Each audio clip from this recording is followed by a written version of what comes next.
Kia ora. So, Singularity University Executive Program, Day 5, expert number 4. His name is Barry O'Reilly. And he talked to us about exponential mindset and leadership. He has a book I'll make sure to find the link to and put it in the bio. But what I loved about his talk was he was talking about output versus outcome. You know, all these organizations, they want to do, or even like, you know, small and big, right? They want to do something really big. So, you know, they think about that end goal of, you know, changing something, transforming something. I mean, how many of us have worked in organizations or are still working in organizations that either have gone through some kind of a digital transformation or are still going through it, right?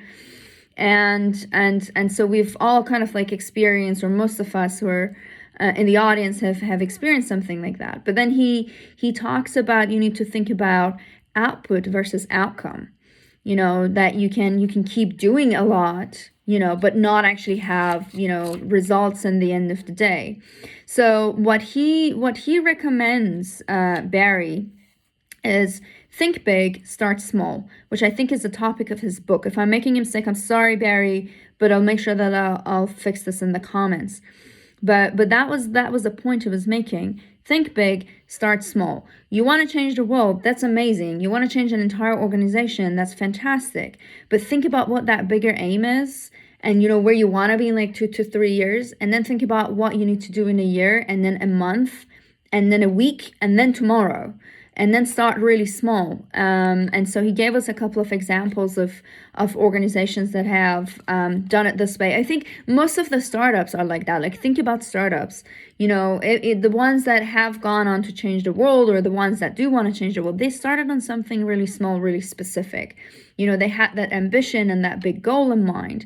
But they started small, they started specific. So if you're going through a transformation, or you have a big dream, that's fantastic. Continue to do that, but start really small. It helps you get more outcomes and make a bigger impact in the long run.